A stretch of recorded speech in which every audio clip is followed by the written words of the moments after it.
This video is sponsored by Game Toppers. Turn your own kitchen or dining room table into a premium portable game solution at a fraction of the cost.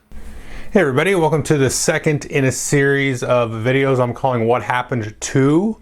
So today we're going to talk about what happened to 2011. I'll put a link to the playlist and geek list as I add these to a list. The gist of it is, which I explained in the first one, is that I'm going back through the top 20 most anticipated games on Board Game Geek.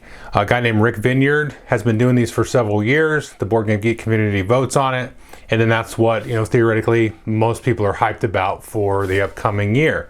So I'm going back and taking a look at them, seeing where are they now? Do I still play them? Do I still have them? Are they talked about in general? Do they still exist? Do they get in print? And that kind of thing. Now this is my second one. There are 4 repeats on this list that were on the previous list. So I'm just going to skip over those. Normally the lists are 20. There's going to be just 16 in that. I'm just going to skip over them. I'll have links to all these geek lists and stuff as well. And so if you want to go look and see what got repeated. Because sometimes, a game is anticipated to come out for the year, but, it doesn't always make it out and that kind of thing. And, print runs and timings are very confusing too, because it could come out in Europe, but not in the United States, or vice versa, and that kind of thing. So let's just go ahead and jump right into the number. I might screw the numbering up because there's 20 on this list, but this is the number 16. It's actually 20 on the list, but I'm removing the 4. So number 16 is Cosmic Encounter, Cosmic Conflict. And this is a Cosmic Encounter expansion. There was one on the year before. And I don't know that I've played with this expansion. I played Cosmic Encounter, like I said, 4 or 5 times. And we've played with stuff mixed into it. It's been a while since I played it. But like I said last week, Cosmic Encounter is still around. It's still getting printed. The expansions are still getting printed. So, folks were hyped up, I think, for good reason for this. This has been a game that's lasted, well before this list was made back in 2011 and well after, right now into 2022. So Cosmic Encounter is still around. It's a game I enjoy. I've had some bad plays of it. I had some great plays of it. And it's one that's just, it's probably going to be around forever, quote unquote forever. So anyway, that's Cosmic Encounter, Cosmic Conflict. Now the number 15 here is London. It's a Martin Wallace game. This was initially published through his Tree Frog publication. It's now being brought back in a second edition a couple of years ago from Osprey Games. I still have the second edition on my shelf. I haven't played it in a little while, but it's probably been about a year, roughly a year since I played it. It's one that I still enjoy playing and I look forward to playing. The new edition, I think, is an improvement over the original, but I have a lot of fond memories playing that original edition as well. I will say the new edition probably fixed some things that I wasn't too keenly aware of that needed fixing, but then after you play the second edition, it's like, oh, okay, I can kind of see how this is a little bit more of an improvement. It's a card, kind of display game where you get cards and you discard cards to pay for the cost of other cards, and you basically are rebuilding London after the Great Fire, you and your competitors, in carving up districts and setting up little industries. And it has this really cool thing, which I've not really seen in any other game, where you kind of play cards and you get them on your display row, and then you can take a turn to kind of run your cards. So you go and activate all your cards. Some of them will flip down, and then you've got to kind of rebuild that engine over and over again. And some, you can have some cards that will prevent others from flipping, so you can reuse them multiple times. There's a whole bunch of stuff going on. And this is one, like I said, it's still around. It's got a second printing, a second edition. And I think this still stays in print regularly for Osprey. I'm not too sure about that. But it's kind of on the heavier side, so a little bit more of a niche there. But yeah, London from Martin Wallace and now Osprey Games. So the number 14 is Survive, Escape from Atlantis. Now this is an old game, I believe came out in like 1982, 83, from probably like Milton Bradley or Parker Brothers or somebody, I'm not really sure who. But then it was brought back by Stronghold Games, who is still a good sized publisher, still around, still making games. There's been some change of ownerships. I believe Indie Boards and Cards, quote unquote, bought Stronghold. I'm not sure the exact arrangement there, but they went into a kind of a merger, a partnership situation. And Survive, Escape from Atlantis was really Stronghold's, it might have been their first game. I think it was their second game, actually, if I remember right, but it was their first really big game. And I think you still see this one in stores. I know they had a deal, I think, with Barnes & Noble. I think it might have been Target, but I think it was Barnes & Noble where it would get out into there. So you see it in some of these big box stores. This is definitely a family game where everybody's trying to basically escape an island, and there's sharks and things like that will try to eat your characters, and you have these little meeples with points underneath the bottom of them that are worth different points. You try to bluff that you're trying to get your low value or your high value meeples off the island, onto shore in safety. And there's like a little bit of a sort of a semi co-op vibe where maybe you together get on the same boat, but then you can kind of turn the tables and sort of backstab the other person, and maybe hopefully try to take down their high value meeple, and you sacrifice your low value meeple, and so on. So it's a pretty cool game. I played it, it's been a while since I played it, several years, but I played this with family, with gamer group, and it's just a lot of fun. A really, really fun game. Definitely recommend it. And I think it's still in print. I didn't see it so long ago. So that's a Survive Escape from Atlantis. And then the next one here is a repeat. Hang on. So skip that one. And the next one is Space Empires 4X. This is from GMT Games. It's a 4X space game. So explore, exterminate, exploit, something. And then, and it's really, really cool. I played this game a couple of times, not back when it came out. It took me probably a couple of years to get around to playing it. I did enjoy it. It's a lot of bookkeeping. It's a lot of rules and stuff, but it actually, once you get into it, it works pretty smoothly. It's not one that I would put as my favorite 4X games, but I still do hear it talked about, and some people have mentioned to me, this is my favorite, kind of space 4X game over, these games are not really like this game, but like over an Eclipse or a Twilight Imperium or, any of these other 4X games. This one's a little bit more contemplative. There's a little bit more kind of simulation and stuff involved. It's honestly been several years since I played it, but I do remember enjoying it. And I think this is GMT. So GMT does kind of a weird thing where they have this P500 idea where, they'll get kind of like pre-orders, but they won't charge you until they get enough pre-orders to actually pull the trigger and then manufacture it. It's kind of like Kickstarter before Kickstarter, but it's a little bit more favorable to the consumer in a way, because they build up to get a certain number of pre-orders, and you pre-order it at a little bit of a discount, maybe like 15-20% discount from the final retail price. And then once they hit 500, they call it the P500, then it'll start sort of pull the trigger. The production engine will start. They'll keep taking pre-orders, and then if they get a lot of pre-orders, it will kind of bump it to the front of the list, and maybe they can spend some extra money on some of the extra components and stuff. And that's one of the things GMT has done over the years, is really upgraded their component quality, like the physical material that's there, and as well as the artwork a little bit and stuff. So this one, when it comes into print, to do a future print run, they usually run another P500, unless it's one of their like evergreens like Twilight Struggle. I think they just kind of keep that one in print because it just keeps selling out. This one might be one of those, I'm not sure. But if it wasn't an evergreen for them, and I think it might be, you'd see it on the P500 lists, probably repeatedly. And so anyway, this is a game it has stuck around.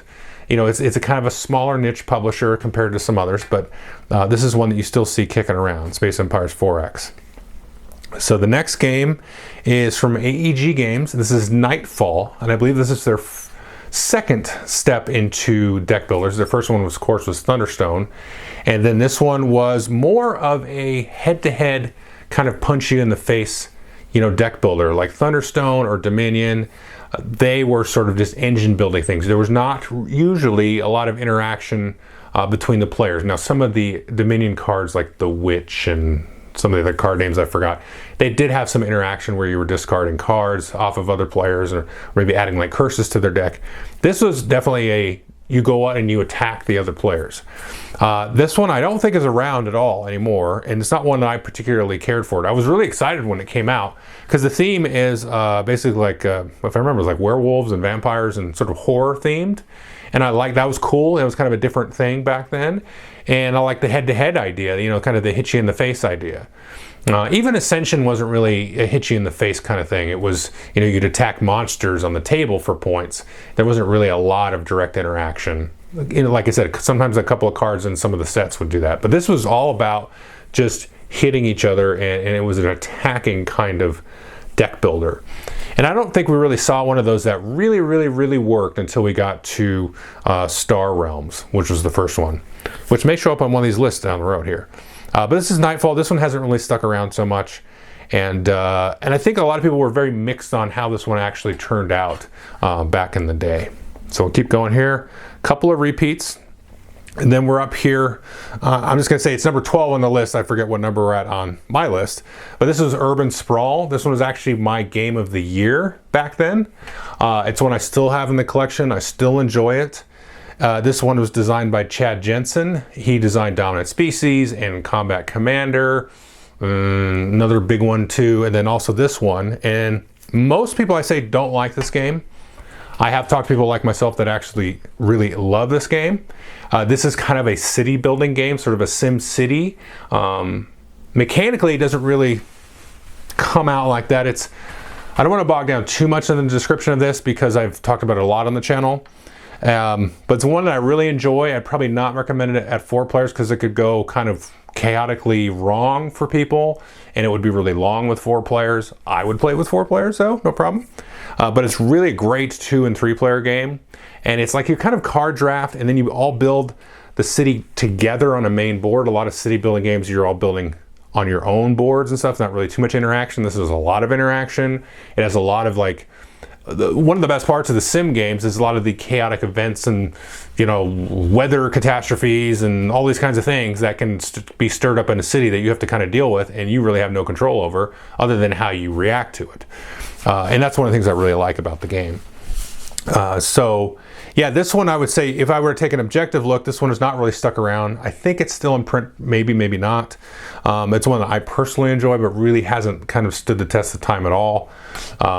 You know, in a more general sense. So anyway, that's Urban Sprawl there. So the next one on the list here is Battlestar Galactica, the Exodus expansion. And I can't tell you if I've played with this expansion or not. I think I have. I played Battlestar a few times. I played it with some of the expansions. I've never owned Battlestar, but I've played other people's copies, and they just kind of say, "Oh, we're playing with this expansion today." Okay, great, that's fine. What are the rules? I really like Battlestar Galactica. It does go long, and I would say you could play Dark Moon, which used to be Battlestar Galactica Express or BSG Express, which I thought did the same thing like really quickly and awesomely in like less than an hour. But there is some cool extra beef and crunch to the whole Battlestar Galactica system. And it was one of the early kind of trader mechanic games that's basically like a werewolf style game, kind of, sort of, not really, but you've got that betrayer, that traitor in the midst that you've seen like games like Dead of Winter and some other games like that sort of carry on that kind of legacy of this. And you basically trying to figure out who the Cylon is if you're familiar with the Battlestar Galactica show. And it's a testament to how popular this game was, and I think still is, because it's no longer in print because FFG does not have the Battlestar Galactica license, and there's not really a Battlestar Galactica, you know, new episodes of the TV show or any kind of movies or anything coming out. So it's very much a licensed product. But the game mechanics and everything behind it were really solid and a lot of fun. I think especially so if you were into the TV show. Which I was. So this one has kind of fallen out, but really just because it's tied to a license. On the aftermarket, this stuff goes for really expensive. People really try to, you know, hunt down original copies of it. They have the Abominable game that FFG came out with, which is pretty much the same mechanics from what I can see. I've not played the Abominable one. I know I'm saying that name wrong, but that's kind of a Cthulhu-themed sort of coat of paint on a very, very similar system to the Battlestar Galactica system. So in a way you have seen this sort of last through the years just because it was tied to a license. You know, it's no longer around. So that was Battlestar Galactica, the Exodus expansion. Again, an expansion that people are really excited for over, you know, kind of an unknown quantity in a original game. But we're going to keep going through the list here. Next one is the Ares project. This came out from Z-Man Games, and this was designed by Jeff Engelstein and Brian Engelstein, his son. And they both have been involved in a lot of designs over the years. I still have a Jeff Engelstein Super Pinball 4K game. Ares Project was one of my favorite games of the year. I got a chance to play it probably 6 or 7 times, you know, and I don't have it in my collection anymore. There's a lot going on with this. Like, it is very much it's very indicative of a Z-Man game back then. Z-Man had, depending on the style of game, they had some light games and they had some like heavier games. Some of their heavier games, like Earth Reborn and some other things around this era, were very rules dense. There was a lot of rules going on, but once you kind of would get into them, then they were pretty smooth to play. And the Ares Project was pretty smooth and intuitive to play once you could kind of get through it. Now, it basically sort of couched itself as kind of a StarCraft style game with 4 totally asymmetrical factions that all played way differently. Like one of them that you played, you were like this one massive giant like Titan robot. Another one you were kind of like playing the Zerg in StarCraft, and one was kind of the more traditional, I don't remember what they were called in the game, like the Terrans and or Terrans, however you say it, who cares. And so you played this and you had this, it was card driven. There was sort of a space. It was kind of like up front, if you ever played that, where it was like the card space. So you had this sort of like just areas that you were kind of advancing and retreating from into. Then you could go behind your base. You would kind of set up like a little programming type of thing where you set the cards up in a certain order, kind of activate them. There was a lot going on, but it was really fun and really smooth. It was just hard to teach and get new folks to play, because you have to teach them the game, then teach them the faction that they had. And so it was real tricky, but it was really like from like kind of a pure sort of like interest in game design. It was just kind of neat to play, like, oh, look at this system and how it interacts with this other system. And so it's really cool from that, but you don't really hear about it anymore. I mean, Z-Man's kind of gone through some of its own transformations. I don't know if this would be one that they could revisit and maybe streamline a little bit or something, but anyway, the Ares Project. So I remember it being pretty popular right out of the gate, and people have struggling with it, but then it's kind of just died off over time. So the next one is the Dungeons and Dragons Wrath of Ashardalon board game, and I think this is the second in the Dungeons and Dragons kind of board game series. It started off with Castle Ravenloft, and then did like the Legend of Drizzt, and now there's probably like 6 or 7 of these now. I think this is the second one. So this is kind of coming off of the strength of the first one, the Castle Ravenloft. And I have played these. I think I've played the first 3, including this one. These are ones I don't have them anymore. I kind of regret getting rid of them, because they are like, they're really cool because they're like a dungeon crawl. There is like a campaign, but there's no, carryover. There's no persistence. You just play one quest then another. You can play them in different orders. But there's sort of a storyline that you can kind of play through in a sense. And, you can play your character, and I think you can level them up once, which is kind of like, that's not so great. But it's just kind of like, if you looked at them as like kind of more of just a co-op that was sort of, use the dressing of a dungeon crawl, that's the kind of way to look at them. Because as a dungeon crawl, it was just it was a little bit on the mechanical side. And I think there was some carryover from Dungeons & Dragons 4th edition stuff in here with some of the rules and things. And it was a little swingy because it used the D20, which is great for like a role-playing game. But if you're trying to play like a game where you want to kind of feel fair and balanced and stuff like that, the D20 could get in the way, because there's not really that opportunity for the role-playing aspect of it when you roll poorly. You're just like, okay, we lose. That's really the only role-playing part of it. But I did really enjoy these. Every time I think about it, I'm like, gosh, I did have fun with these. And you could kind of scale the difficulty. There was this thing like a surge token, because the game could be really unfair. So you can say, okay, we're going to add 1 or 2 extra surge tokens, and then play through it that way. And there was some kind of gaminess to how you could get the monsters to spawn. But they're like, the miniatures are really cool. The events and the different like treasures and stuff you could get were really neat. Like, it was really well done. It was just kind of like, I don't know. And then the later editions have kind of fixed some of that stuff. So they still have, I think they just had a new edition of it come out. It was this year or last year. So this system is still in print. I still see these in the stores, like at Barnes & Nobles and stuff like that. So this system has really lasted. And like I said, it's one that I've thought about. I'm like, I should go pick one of these up. And I'm like, there's just I've got a couple other dungeon crawls in the collection. I don't really need, another one that I'll probably play a couple times and then want to get rid of again. But I do have really fond memories of this system. Okay, so the next one is Alien Frontiers, The Outer Belt. This is, I don't know which expansion this is for Alien Frontiers. I know I've not played with this expansion. I have played Alien Frontiers. I think Alien Frontiers is still in print. There was some issues with kind of the ownership of the license for Alien Frontiers, so I'm not sure where that sits. I think there was some, again, I don't want to comment on this kind of stuff because I don't really know what happened at all, honestly. But the original owner, the designer of the game, kind of lost the license to some other company, Myriad Games or something like that, and then, or Game Salute at the time, I'm not sure what they were called.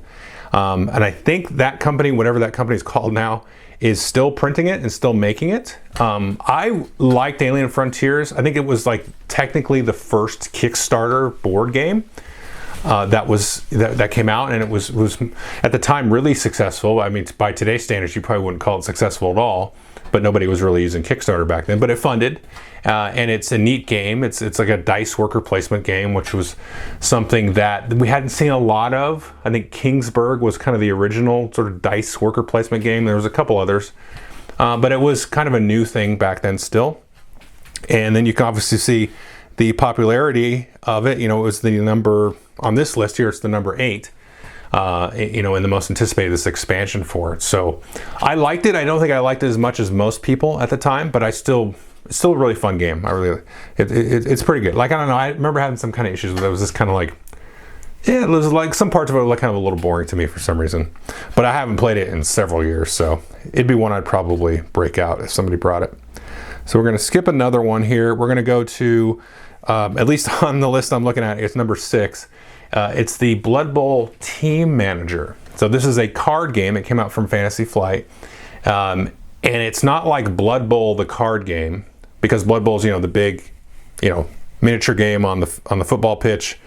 And, you know, you move miniatures around and throw the football around. It's kind of like American style football, kind of mixed up with rugby, sort of, you know, with fantasy orcs and everything, and elves and humans and all that. Now, Blood Bowl Team Manager was a card game where you played through like a season of Blood Bowl, and you kind of applied cards to these different matches, which is kind of like in the center of the table. You'd play as a 2-player game. You played head to head, and you play, okay, I'll play here, you play there. And then, was it 2-player? I think you could play it with more than 2. It's been a while since I played it. I really liked this game back then. I think they came out with one expansion for it. Fantasy Flight doesn't have any of the Games Workshop licenses anymore. I think after a few plays of it, I kind of burned out on it a little bit because it was just kind of, I think it could get kind of samey after a while. But you can kind of see the legacy of the Blood Bowl Team Manager in some of the later games, like what was the game? The Warhammer Quest card game. You could see it in there and stuff like that, and also with the next one, which I'll just move to the next game in the list. And this is the Lord of the Rings card game, which is still around. We've got new editions coming out of it. It lasted years and years and years and years with just tons of expansions. And we've seen a lot of games use kind of not the exact same system as the Lord of the Rings card game, but really close. I mean, we're talking the Marvel Champion system is very close to that with how it works with the deck building and all that stuff. The Arkham Horror LCG, the Warhammer Quest adventure card game. This whole like idea of having monsters out that you play cards to deal with the monsters, or there's a quest card and you play some cards to kind of combat whatever the quest mechanic is, some kind of resource management idea. You can custom build these decks before you go through these different scenarios, and you just kind of play through progressively. And it's a co-op game, or you can play it solo. Yeah, so this one, I think, you know, if you're watching this video, you probably have heard enough about this game, but this thing has just lasted forever. And it's the number 5 game on this list. I'm kind of surprised this wouldn't be the number 1. Oh, I can see why it wasn't. We'll get there. But yeah, I mean, it was an unknown quantity at the time, but it had that Lord of the Rings branding there.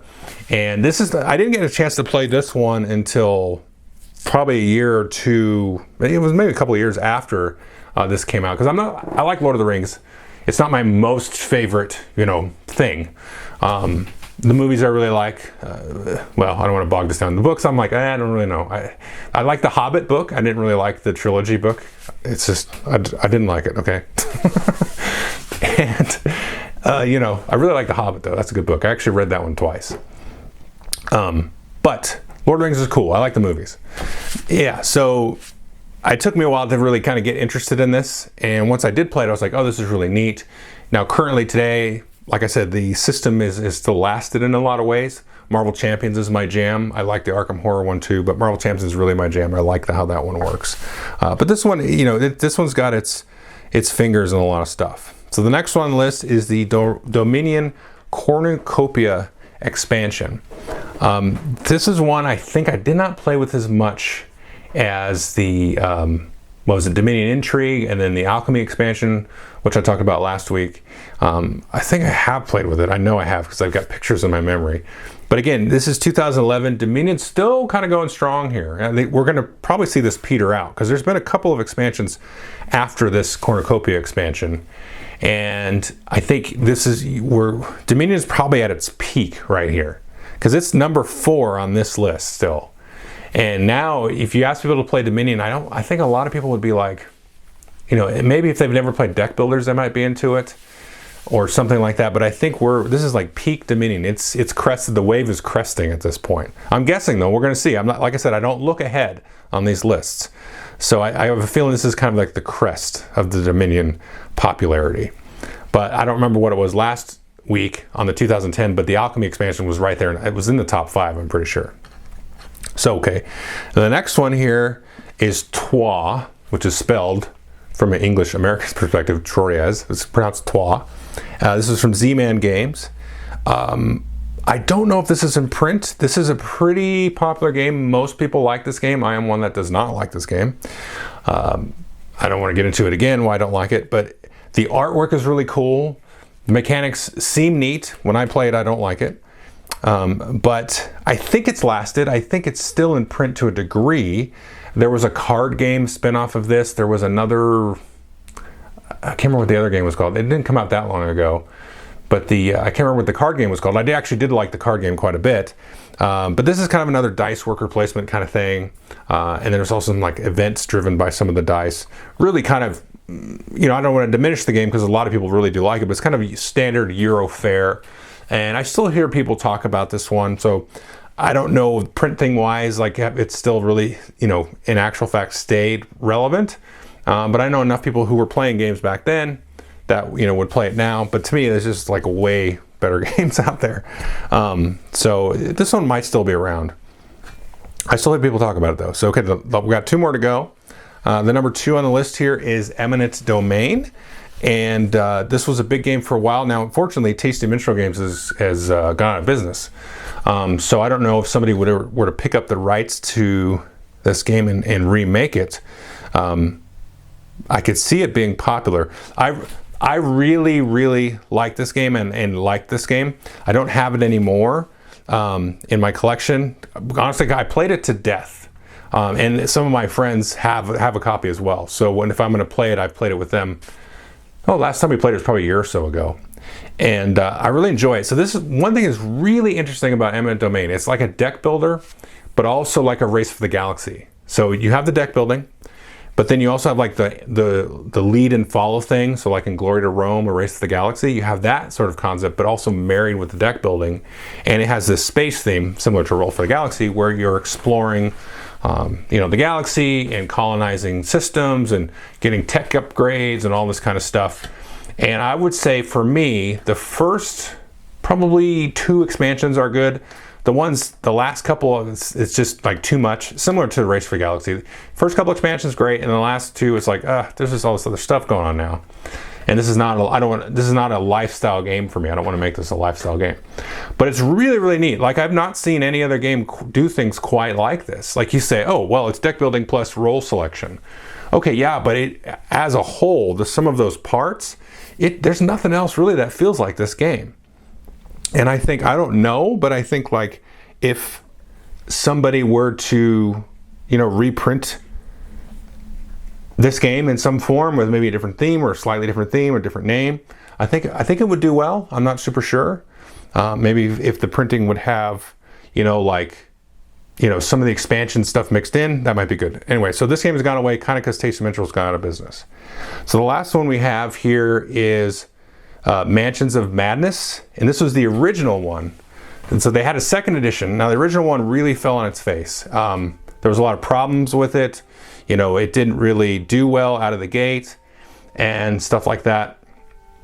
And I think there's people that do like it. I have a distinct memory of some folks playing it at the game store and really like verbally like not having a good time with the game.